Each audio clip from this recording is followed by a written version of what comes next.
Oke. Bismillahirrahmanirrahim. Assalamualaikum warahmatullahi wabarakatuh. Oke, teman-teman yang sudah hadir di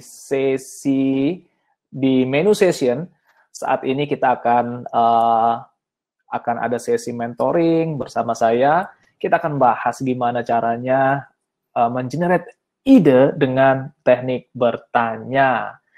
Sebelumnya saya undang teman-teman dulu, siapa yang mau hadir masuk ke dalam room session ini, boleh nanti dipilih sama Mbak Tiwi mengajukan, tinggal dipencet saja, di situ ada tombol warna biru untuk permintaan masuk untuk tampil di sesi kita kali ini mentoring. Oke, ada? Oke, sambil jalan ya, kita sambil jalan saja. Saya akan share materinya. Sebentar. Nah, ini kita masih perlu pembiasaan lagi nih, ya, seperti tadi di awal. Oke, saya cek dulu nih.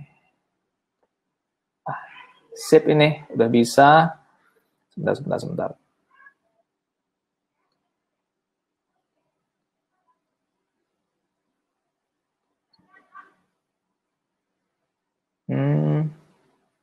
Terus saya mau share ini. Oke. Ini dia. Sudah. Oke. Sudah muncul di layar, teman-teman ya, semuanya. Terus teman-teman nanti kalau misalnya mau di layar teman-teman ini, nanti kan ada beberapa tampilan ya. Kalau mau lihat tampilan materinya lebih besar, silakan dipencet 2 kali ya, pencet 2 kali di layarnya, diklik 2 kali di layarnya, sehingga nanti tampilan materinya bisa lebih besar di sini.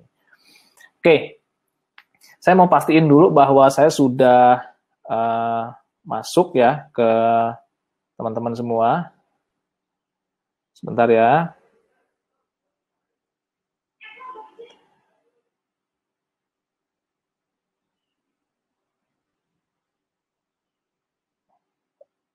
Oke, sebentar teman-teman ya, sebentar ya. Saya mau pastiin dulu. Atau saya coba pastiin lagi deh dengan oh, sorry. Oke. Stop. Ya. Oke, ini belum ada yang masuk bergabung. Sudah aman ya semua ya tadi? Saya kok bingung ya. Mohon maaf ya. Oke, ya. Oke, kalau gitu kita lanjut. Baik, bismillahirrahmanirrahim. Assalamualaikum warahmatullahi wabarakatuh. Oke, teman-teman, sekarang kita masuk ke mentoring session, generating idea with question and technique. Tapi sebelum itu, saya mau mengingatkan lagi nih sama teman-teman bahwa tanggung jawab seorang inovatif leader adalah memastikan bahwa dalam unit yang teman-teman pimpin, dalam perusahaan yang teman-teman pimpin, atau dalam bagian yang teman-teman pimpin, itu kita harus mampu menjadi orang pemimpin yang melahirkan banyak ide-ide.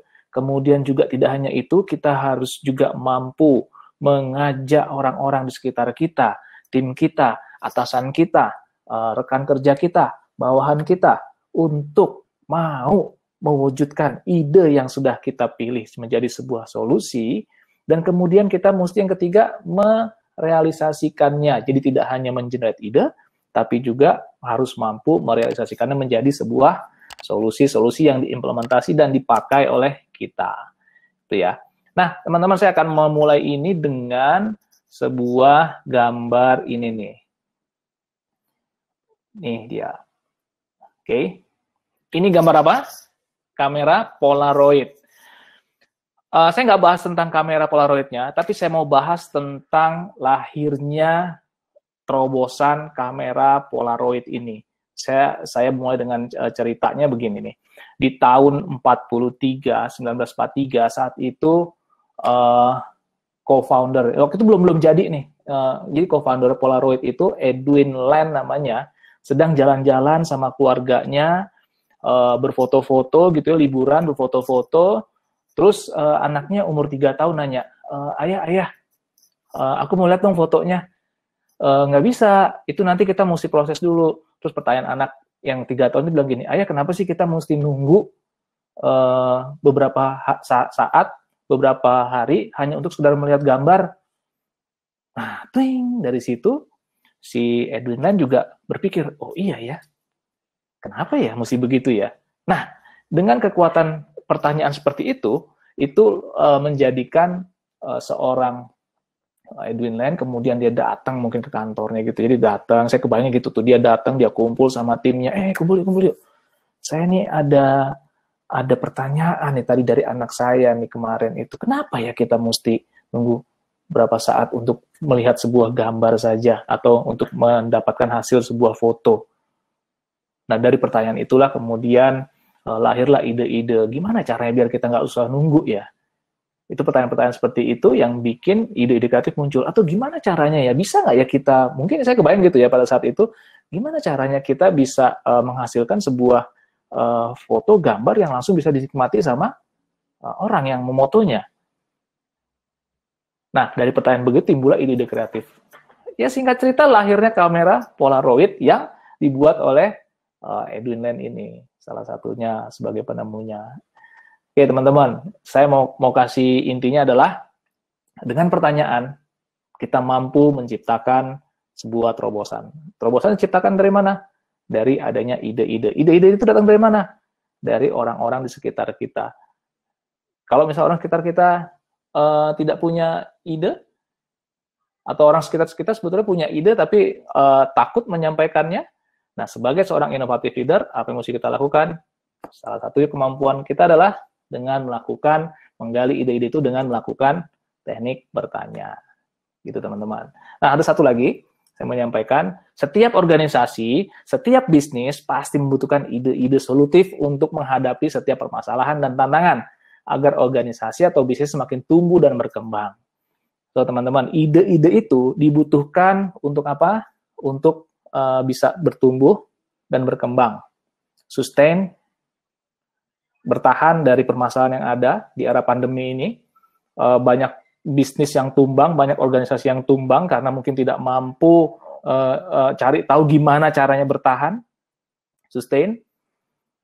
Dan banyak juga yang sekarang masih menunggu sekedar bertahan tapi nggak tahu gimana caranya bisa keluar dari permasalahan itu. Mereka menunggu saja gitu ya. Nah, caranya kita bisa mendapatkan ide-ide dari karyawan, ide-ide dari orang lain, tidak hanya jadi beban kita sebagai seorang leader, karena inovatif leader itu sebetulnya mampu menumbuhkan ide-ide itu dari orang-orang di sekitarnya juga. Dengan teknik bertanya. Penting banget nih lebih bertanya nih ya. Oke, nah ada lagi nih. Nih, gimana sih caranya kita menjadikan unit kerja kita kaya akan ide-ide? Kalau di sharing session sebelumnya, kita juga sudah bahas tentang perannya budaya, pentingnya budaya itu, dan keterlibatan aktif orang di dalamnya itu membentuk budaya inovasi, itu sudah kita bahas sebelumnya, dan ternyata memang itulah caranya menjadikan organisasi kita, tim kita, itu kaya akan ide-ide. Jika tidak ada budaya inovasi di dalamnya, ya niscaya kita mustahil kita bisa dengan mudah mendapatkan ide-ide. Kita mesti bekerja keras, mesti susah banget ya mencari gimana sih idenya nih, gimana cara menumbuhkan ide-ide. Nah, yang paling gampang kalau ngomongin budaya kan agak panjang tuh. Ngomongin budaya butuh waktu, butuh pembiasaan, dan kita butuh yang namanya memberikan contoh keteladanan kepada anak buah kita, sehingga mereka ikut dengan budaya yang kita bangun gitu ya. Ada cara yang paling praktis, yang cara paling mudah, teman-teman tidak perlu menunggu budaya terbentuk, tapi menjadi cikal bakal budaya ke depannya adalah salah satunya dengan teknik bertanya. Ya, jadi bertanya penting banget ya ternyata. Oke, berikutnya ini, nah bikin orang terlibat aktif ternyata jadi persoalan juga, menjadi permasalahan tersendiri. Dan ini ada penelitiannya dari Harvard Business Review bilang if your employee aren't speaking up, blame company culture. Wow.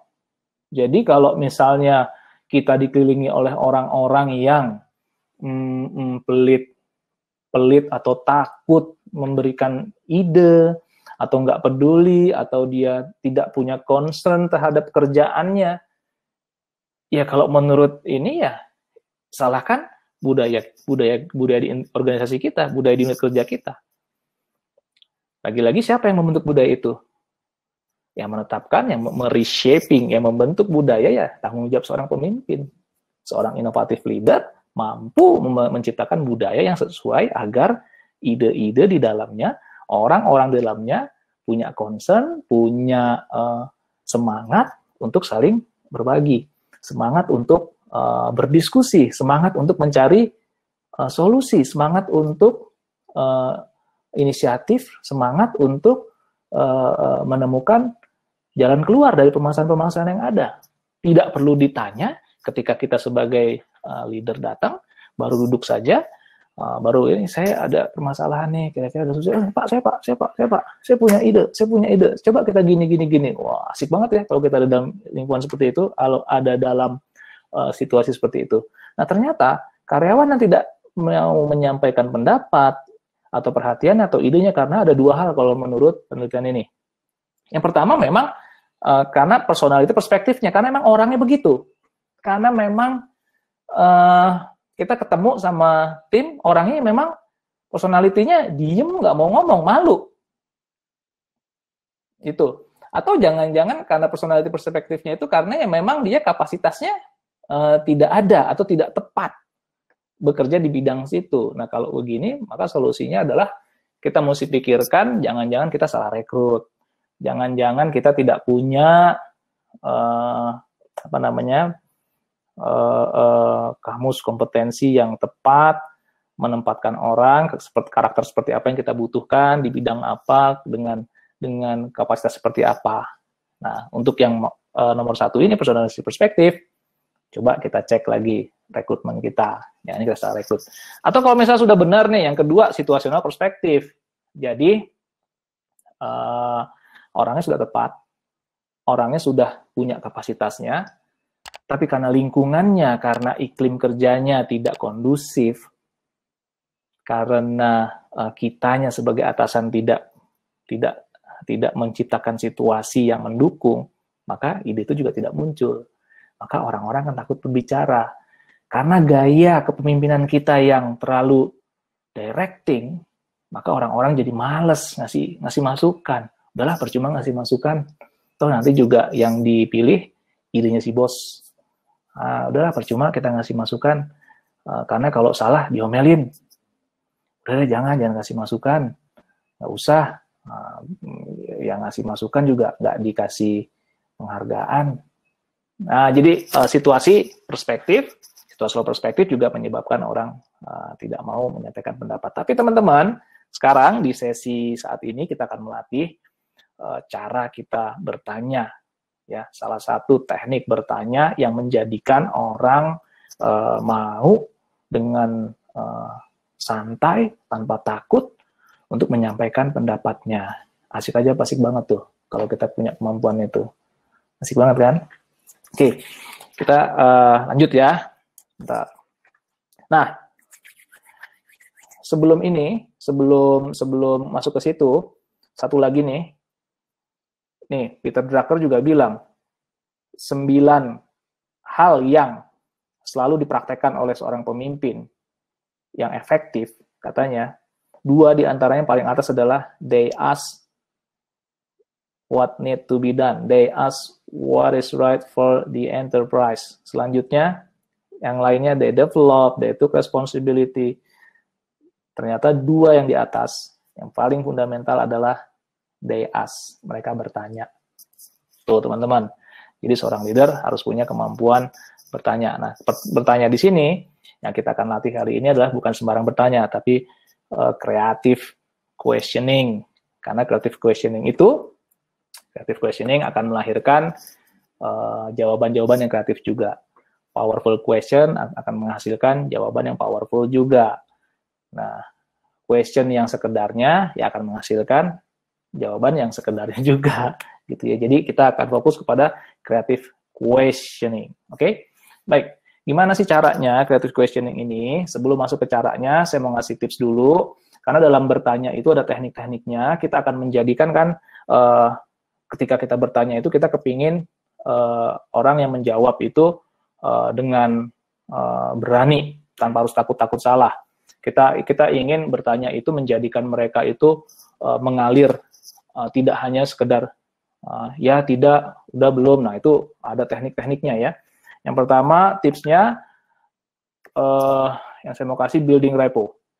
Jadi nanti pada saat teman-teman melakukan diskusi, ada building repo, jadi tidak ujuk-ujuk kita langsung saya mau tanya dong, gini, enggak. Tapi bangun dulu kedekatan dengan tim kita gitu ya, misalnya tanya, lagi sibuk apa tidak gitu ya, boleh nggak nanya nih, atau ganggu nggak nih, nah itu kita perlu, kita mengkondisikan bahwa kita akan melakukan diskusi dan kita butuh jawaban dari mereka secara baik kan gitu ya. Jadi nggak sambil lalu, tidak sambil ketemu sekedarnya, terus berharap dapat kreatif idea di situ, nggak bisa.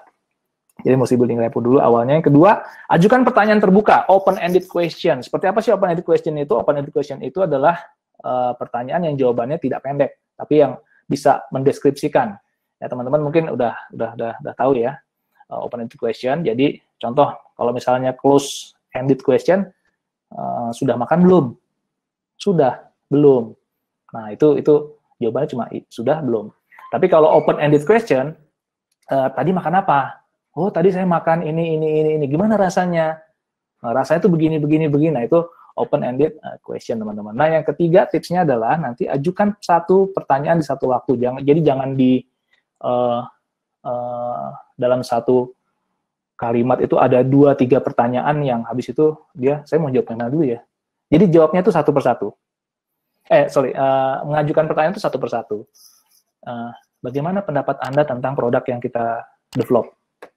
Nah, itu satu pertanyaan. Tapi kalau contohnya tidak satu pertanyaan satu waktu, gimana pendapat Anda tentang produk yang kita develop dan dari mana kita mesti memperbaikinya dan kenapa itu mesti kita perbaiki? Nah, itu udah 3, teman-teman. Jadi nggak satu waktu. Oke? Itu tipsnya. Nah, sekarang kita langsung masuk nih. Karena ini kita sesi mentoring, nanti kita akan banyak latihan, teman-teman. Saya berharap teman-teman nanti bisa bantu ikut sama saya, kita latihan. Saya akan kasih contoh-contohnya dulu. Nah, sebelum ke situ, gimana caranya creative question ini kita lakukan? Ada questioning flow yang mesti kita ikuti. Panduannya seperti ini, termasuk di sini tujuannya apa gitu ya. Yang pertama opening, jadi membangun kedekatan dan menghilangkan jarak. Terus create urgency, itu tujuannya menjadikan orang lain bagian dari sesuatu yang penting. Tahu apa dampak dari permasalahan yang ada jika tidak diselesaikan. Jadi urgensinya diciptakan dulu, itu akan bikin dia gitu ya, iya ya gitu ya. Nah kemudian build konteks agar orang lain memikirkan ide solusinya, fokus dengan permasalahan yang dihadapi, tidak kemana-mana jawabannya nanti. Pertanyaan kita juga jadi tidak kemana-mana. Kemudian create psychological safety, ini penting teman-teman.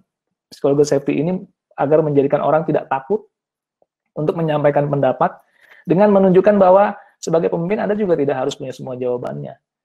Nanti saya akan contohkan gimana caranya meng-create psychological safety ini. Jadi psychological safety ini tujuannya bikin orang merasa nyaman, tidak perlu takut dengan jawabannya. Kemudian give appreciation, jangan lupa. Tujuannya untuk memupuk keberanian orang yang menyampaikan ide. Segila apapun idenya, setidak mungkin apapun idenya, ya kita mesti hargai. Apa yang kita hargai di situ? Bukan idenya yang ngaco. Kalau menurut kita, kayaknya ngaco nih ya. Jangan dibilang begitu. Kita hargai keberaniannya menyampaikan ide. Kita hargai upayanya sudah mau mencari jawaban-jawaban atas pertanyaan kita. Jadi ya nanti kita mesti berikan apresiasi. Nah langsung nih contohnya. Nih misalnya nih, contohnya teman-teman. Di sini konteksnya, saya mau tanya cara baru dan berbeda untuk mengenalkan produk yang baru dibikin kepada pelanggan sampai ke pelosok kota, ya. Misalnya gini, di suatu meeting pagi, tujuannya itu saya ingin bikin tim berdiskusi dan banyak melahirkan solusi-solusi, walaupun mungkin kita sudah punya kunci-kunci solusinya. Selain kita ingin membangun kreativitas, kita juga kepingin mereka aktif terlibat, sehingga nanti ketika kita pilih solusi yang menurut kita paling sesuai, paling cocok, paling solutif, maka ketika mereka akan mengerjakannya pun nanti mereka akan dengan aktif terlibat karena solusi itu terpilih dari mereka juga. Oke, misalnya gini pertanyaannya. Teman-teman, saya minta tolong dong, kita kumpul sebentar ya. Saya mau minta masukan dari teman-teman semua. Tadi pagi, atau kemarin, tadi tuh saya dipanggil sama direksi. Mereka menyampaikan kalau kita kan sedang anjlok nih. Omset kita nih sampai 70% di masa pandemi begini. Terus produk layanan kita yang baru itu yang kita kembangkan menurut direksi belum banyak yang tahu. Kalau begini terus bisa-bisa kita nggak punya kerjaan nih untuk membiayai keluarga kita nantinya. Bisa kayak perusahaan lain, bisa jadi kita di PHK. Nah, mereka tanya direksi itu ke saya, tanya ke kita juga sih, apa sih rencana kita terhadap hal ini? Oke, menurut teman-teman, gimana ya cara baru dan berbeda untuk memperkenalkan produk baru kita itu kepada pelanggan sampai ke pelosok kota, sehingga produk kita itu banyak yang pakai. Saya sih udah berusaha mikirin nih caranya nih. Nah, ini lagi creative psychological safety ya. Saya sih sudah berusaha mikirin nih caranya, tapi mentok. Tapi saya yakin teman-teman bisa bantu saya mikirin caranya. Ide apapun sekarang sangat bermanfaat. Ada ide apa teman-teman? Nah, yang terakhir itu membuat orang berpikir, wah, atasan saya udah mikir mentok ya, berarti boleh jadi saya punya ide bisa ngebantu nih, bisa kepake nih, gitu. Oke, bisa teman-teman ya. Terakhir, kalaupun nanti mereka ternyata jawab gitu ya, oh iya ya, Pak, saya punya ide gini, misalnya dia bilang, gimana kalau kita tawarkan produk itu apa namanya dengan metode email blast. Kita kan punya database customer yang cukup besar. Wah, bagus juga tuh idenya, itu apresiasi. Boleh, saya nggak kepikiran kayak gitu ya. Oke, apa lagi? Nah, dengan begitu akan memancing banyak pertanyaan orang. Oke, teman-teman, jadi ingat ya, urutannya opening, create urgency, build context, create psychological safety, dan give appreciation. Oke, bisa ya? Yuk kita latihan. Nah, sekarang latihannya, coba konteksnya, saya bikinkan konteksnya nih, atau teman-teman punya konteks sendiri ya. Misalnya kalau di sini konteksnya, satu pekerjaan yang paling penting selama 6 bulan, jika teman-teman diminta melakukan satu pekerjaan paling penting selama 6 bulan ke depan, cuma itu aja pekerjaannya, dan pekerjaan itu dapat membuat dampak besar bagi perusahaan. Pekerjaan apa itu? Nah, itu konteksnya. Coba teman-teman bisa latihan nggak menggunakan case ini. Oke, opening, create urgency, build context, create psychological safety. Oke, teman-teman, saya mau balik lagi ke ya. Sip. Oke, ada yang bisa gabung di sini? Siapa yang mau latihan sama saya? Kita coba. Yuk. Sudah ada siapa ini? Wow, ada siapa saja di sini? Ada Mas Andri Ponco, Mbak Arari Seruni, Mbak Soraya Faradila, ada Bu Emma Yarma, ada Mas Mursid Naufal, ada Mas Wijayanto Suhadi. Oke, siapa yang mau coba? Kita masih ada waktu sekitar 10 menit. Tadi udah dapat ya? Kita latihan dulu. Sedikit.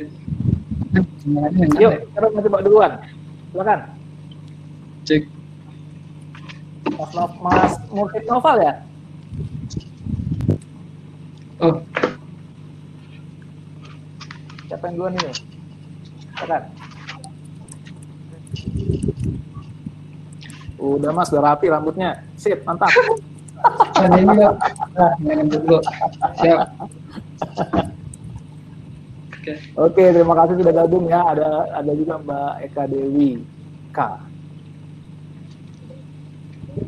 Silakan, yuk.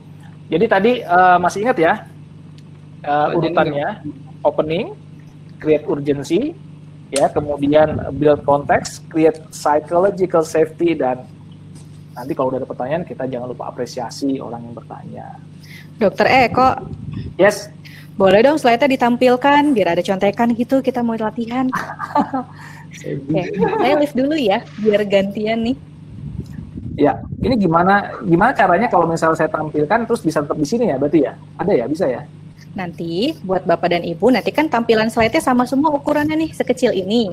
Nah, nanti Bapak dan Ibu di masing-masing laptopnya, bagian slide-nya Dokter Eko diketuk 2 kali. Tuk-tuk, nanti slide-nya akan tampak besar sendiri. Dan orang-orangnya jadi kecil-kecil di bawah. Gitu ya. Oke, saya lift dulu biar Dokter Eko bisa gantian nge-share slide ya.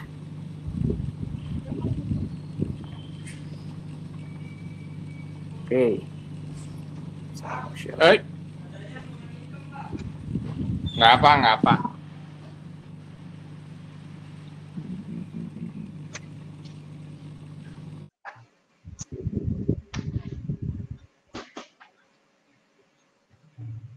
Udah kelihatan belum slide-nya? Belum ya? Belum. Kelihatan. Oh, oke. Kreatif pertanyaan akan mendapatkan ini. Oke, sebentar ya. Kelihatan? Sudah? Kelihatan. Klik Oke. tuh. Nah, ini dia. Yuk, siapa yang mau coba dulu? Yang contekannya yang mana? Mau yang mana? Kalau ini yang contoh yang saya contohin tadi. Sekarang bisa nggak? Atau ada konteks? Kalau mau bertanya, silakan. Mau mengajukan pertanyaan apa? Tampilan slide-nya bisa di slideshow nggak? Biar tulisannya kebaca. Bisa. Wah, sorry.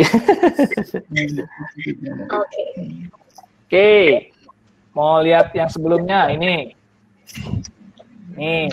Jadi di sini kan kita tujuannya bikin orang itu merasa nyaman ketika kita bertanya dan dia mau menjawab tanpa takut, tanpa ragu-ragu, dan bahkan terus memancing pertanyaan-pertanyaan berikutnya. Yuk, mari kita latihan. Siapa duluan? Jadi Dok, di sini tuh di build konteksnya kan tadi kita disuruh cari apabila kita ada produk terus pekerjaan tadi ya selama 6 bulan. Ya, misalnya ini atau satu aja bisa nih. Atau ada 2 konteks nih. Mau yang mana? Yang ini atau yang ini? Yang ini. Mana yang ingin dihilangkan? Nah, kalau yang ini bagian kerjaan mana yang ingin dihilangkan atau dieliminasi, konteksnya itu. Ya, jadi kebayang ya, misalnya di dalam kita bekerja, kita lagi mau minta pendapat nih biasa teman-teman kita. Karena di sini misalnya masalahnya karena dianggap pekerjaan kita kurang efektif, tidak efisien dalam bekerja kan gitu. Nah, coba teman-teman latihan bertanya sama teman-temannya. Kira-kira pertanyaan seperti apa yang diajukan? Yuk. Ini kira-kira kita pura-pura tim kita yang ada di 7 orang ini sebagai timnya kita gitu ya?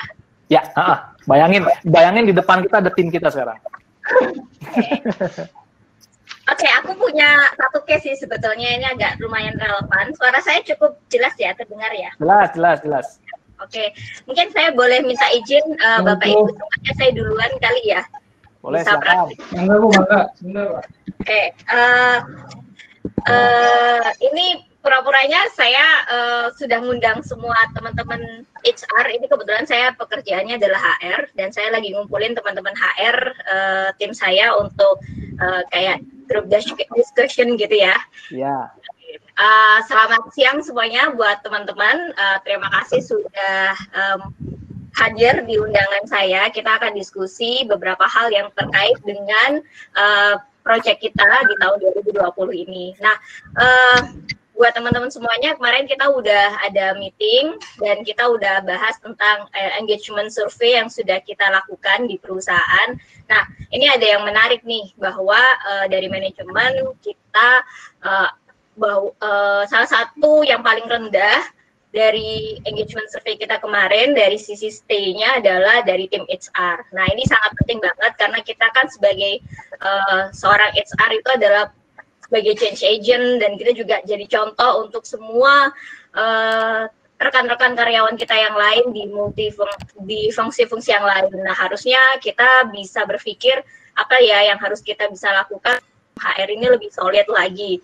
Nah, mungkin saya di sini ngumpulin teman-teman semuanya supaya teman-teman bisa ngasih ide apa yang bisa kita lakukan, program apa yang kita bisa lakukan supaya HR kita ini solid, dan di 2020 ini juga khususnya terkait dengan tingkat attrition di tim kita juga bisa jauh lebih baik, lebih bahkan kalau bisa sampai 0%, jadi tidak ada tim yang keluar juga. Nah, kira-kira teman-teman bisa ngasih ide apa untuk itu? Oke, itu dari saya. Apakah kurang? Oke, tepuk tangan dulu dong. Yeah.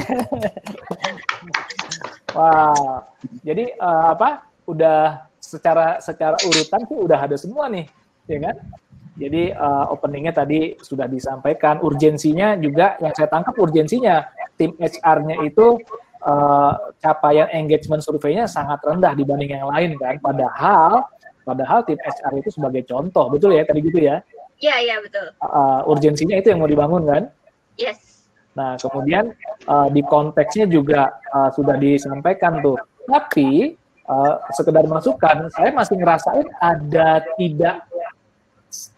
belum satu pertanyaan yang jelas mana yang mau diberikan solusinya, antara HR-nya solid atau pencapaian tingkat operation-nya, atau sehingga tidak ada tim yang keluar.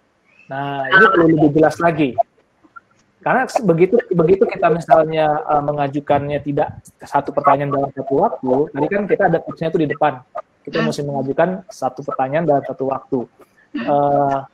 Mungkin lebih baiknya begini. Kalau Mbak maksudnya yang HR lebih solid, tim tidak keluar, atau tingkat operation yang mana yang mau diinikan dulu?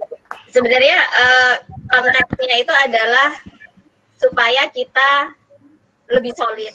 Satu, lebih untuk solid, meningkatkan stay-nya teman-teman. Karena kan mungkin attrition itu hanyalah dampak dari kurangnya rasa engage terhadap tim ya. Memang tadi saya agak bingung untuk pertanyaannya juga. Tapi sebenarnya konteks pertanyaannya cuma satu, ide apa atau program apa yang bisa kita lakukan untuk tim. Itu sih. Menjadikan tim lebih solid. Yes, seperti itu. Ya. Nah, jadi clear dan satu pertanyaan dalam satu waktu itu menjadi penting ya. Jadi kalau misalnya mau disempurnakan teman-teman, saya sih kepikiran nih ya, gimana caranya kita bisa menjadikan tim HR kita lebih solid ya. Dan psychological safety tadi belum dimainkan, Mbak. Saya sudah mikirin gitu, belum nggak dibantu gitu. Saya udah sempat mikirin sih, tapi saya mentok banget nih ya. Saya udah cari referensi, tapi saya nggak butuh bantu teman-teman deh. Saya yakin teman-teman nggak bisa bantu saya, bisa gitu kan?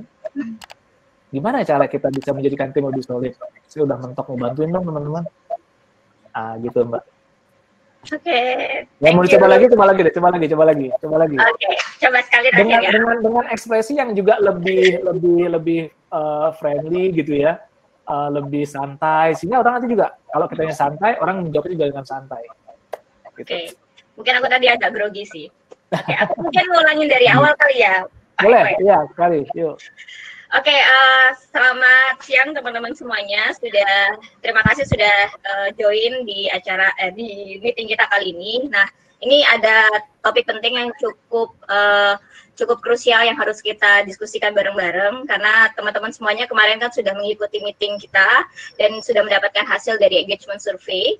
Dan saya mendapatkan pesan dari manajemen juga bahwa di antara seluruh hasil survei itu ternyata dari tingkat engagement di HR khususnya untuk yang stay-nya itu sangat rendah dan paling rendah. Nah, ini penting banget. Kenapa? Karena kita sebagai tim HR yang mengelola karyawan, kalau kitanya sendiri tidak memiliki rasa engage terhadap perusahaannya, akan sangat sulit nih buat teman-teman untuk bisa menjadi change agent juga, atau mungkin bisa mendeploy program-program dan kebijakan dari perusahaan dan bisa diterima sama karyawan kita yang lain gitu. Nah, pesan dari manajemen ini membuat saya juga berpikir gimana ya kita bisa bikin satu program khusus buat teman-teman HR internal kita.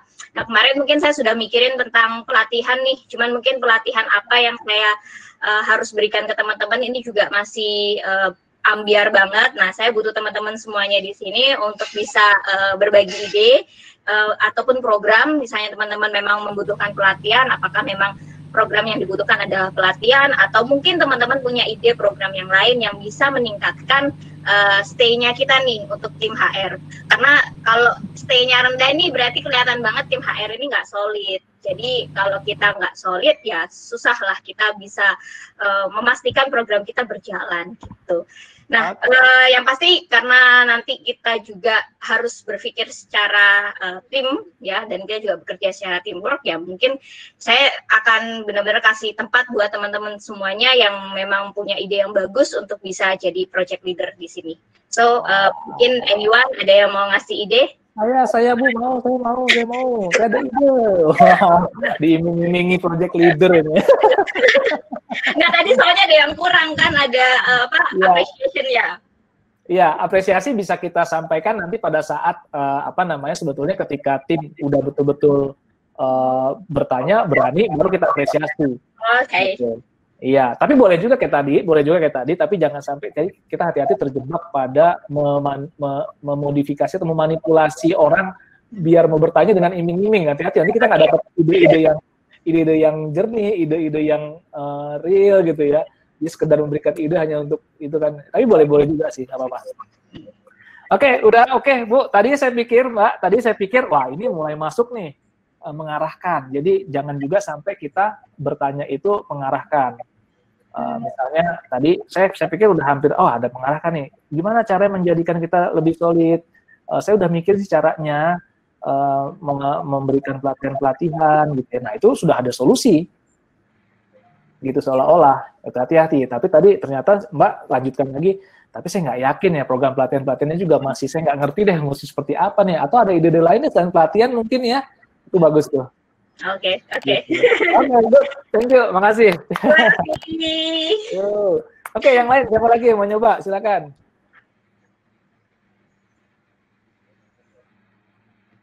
Jadi Mas, Mas, nyoba Mas. Yuk, silakan.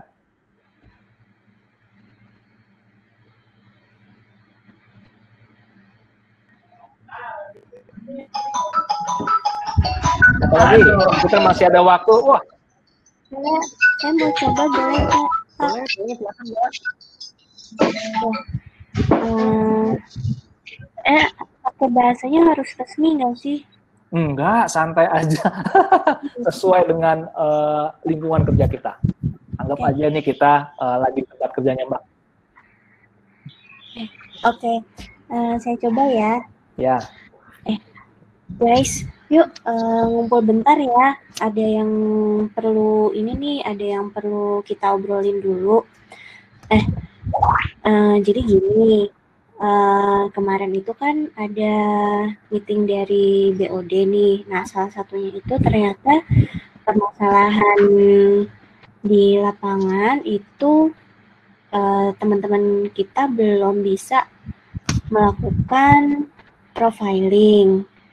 Itu jadi masalah banget tuh. Nah, untuk profiling sendiri itu kan urgent ya, dan perlu dimonitoring tuh. Nah, kira-kira dari teman-teman ada nggak ya gimana cara memonitoring, gimana cara agar teman-teman kita itu bisa melakukan profiling dengan tepat? Sorry Mbak. Sorry. Tadi saya sempat terputus, hilang. Atau saya doang? Apa ya? Boleh diulang nggak dari awal? Sorry ya. Sempat keputus tadi. Ya, oke. Hampir 10 detik kan putus. Oke. Ya. Nggak apa-apa. Jangan diganti ya. Enggak diganti. Ya itu aja, yang itu aja skripnya. Guys, kita kumpul bentar ya. Kayaknya kita perlu sharing deh. Ada yang urgent nih. Tadi kan aku dipanggil sama BOD nih. Mereka bilang kalau permasalahan utama itu di teman-teman di cabang belum bisa melakukan yang namanya profiling, sehingga berdampak belum tercipta customer experience yang positif nih. Nah, kita kan selama ini udah melakukan monitoring nih, tapi menurut teman-teman ada nggak sih cara baru untuk melakukan monitoring sehingga teman-teman di cabang bisa melakukan profiling dengan tepat? Aku udah mikir banget nih caranya, tapi kok mentok ya kayak yang kemarin-kemarin gitu. Ada ide nggak ya? Great, mantap. Oke, bagus itu, Mbak. Jelas dan friendly ya, tidak kaku. Urgensinya ada dan jelas. Kita tidak mampu melakukan profiling sehingga customer experience-nya juga menjadi rendah gitu kan ya. Dan konteksnya adalah mencari cara baru tadi ya, cara baru untuk melakukan monitoring gitu kan ya Mbak ya. Oke, itu udah ini. Dan sudah nyoba cari cara tapi masih mentok. Ada nggak sih cara-cara baru? Ada ide nggak? Nah, itu sudah semua tuh Mbak secara sistematika. Bagus banget. Boleh tahu Mbak di tim posisinya apa? Saya ini sih dulu pernah di manajer, sekarang di junior manager sih. Oke, Gitu. iya cocok nih, cocok jadi inovatif leader. Kemampuan bertanya belum masih perlu banyak belajar. Oke, dilatih lagi. Oke, udah bagus. Terima kasih Mbak. Terima kasih Pak Eko. Ya. Satu lagi, ada yang mau coba? Masih ada waktu sekitar 3 menit. Siapa? Tadi Mas itu nggak jadi Mas, yang rapi-rapin rambut.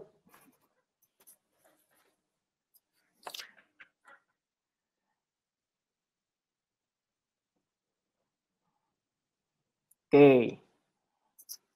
Kalau tidak ada lagi, saya sebelum diakhiri, saya mau menyampaikan. Jadi teman-teman, oke nih, ini udah nggak ada lagi yang mau coba ya, nggak ada lagi yang latihan ya. Oke, saya izin ada beberapa hal yang saya mau sampaikan lagi.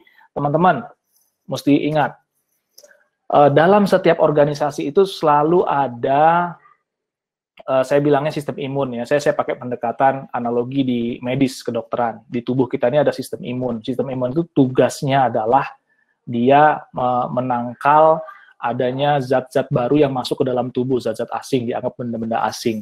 Begitupun dengan perusahaan. Perusahaan, organisasi, tim kita yang kita pegang, yang kita hadapi, itu pasti memiliki sistem imun kalau sudah lama. Gitu ya. Terhadap hal-hal baru dia akan menolak, akan denial. So, teknik-teknik bertanya seperti ini salah satunya yang orang bikin adalah jangan kebanyakan ngomong. Nah, itu ciri-ciri gitu tuh. Kita nggak butuh pertanyaan, nah gini nih ya, kita nggak butuh pertanyaan, kita butuh jawaban. Kebanyakan nanya gitu ya. Bahkan mungkin ada di antara tim kita yang tahu nih bahwa questioning teknik, coaching teknik itu bagian tugas seorang pemimpin, tapi mereka karena udahlah jangan sampai fokus kerja kita tuh terganggu dengan metode-metode begini, kita harus terfokus nih untuk mencapai hasil. Bagus sih kayaknya idenya, tapi terlalu beresiko dan sepertinya nggak akan berhasil deh gitu. Terus masih ada lagi hal-hal lain yang untuk dikerjakan nih, nggak usah lah kita banyak kumpul-kumpul kayak gini. So teman-teman, terhadap hal ini apa yang mesti kita lakukan sebagai inovatif leader? Ya kita bikin kebiasaan-kebiasaan baru.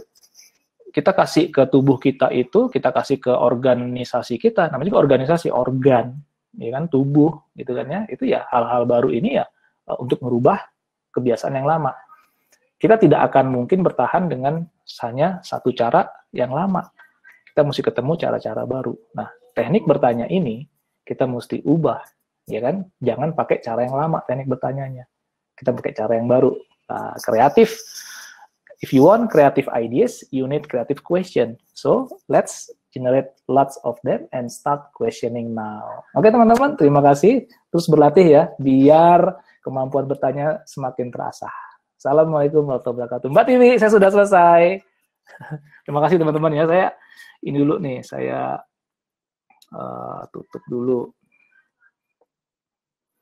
Oke, biar Mbak Tiwi bisa masuk. Mas Andri, terima kasih. Mbak Arari, terima kasih. Mas Soraya, terima kasih. Mas Mursid, terima kasih sudah ikut latihan sama saya. Dan teman-teman yang menyaksikan, yang tidak sempat yang belum bergabung tadi nyoba, nanti kita bisa coba-coba lagi ya. Sering praktek aja di tempat masing-masing, terus dilatih. Teman-teman, saya juga akan punya kemampuan bertanya yang kreatif. Oke, kita lagi nunggu ini Mbak Tiwi. Kalau sudah selesai, mungkin kita bisa live, teman-teman, pencet tombol live-nya. Kita sudah selesai sesi mentoring kita. Sampai ketemu di acara CIAS yang lainnya. Oh ya, besok masih ada, teman-teman. Besok masih ada. Dan jam 2 ini, di stage, ada namanya Teh Aisyah, juga akan menyampaikan sharing session. Ya, apa materinya, yuk kita simak sama-sama. Oke? Dan masih ada besok lagi, dan ada lagi lusa sampai hari Minggu. Terima kasih teman-teman. Mbak Tiwi, silakan.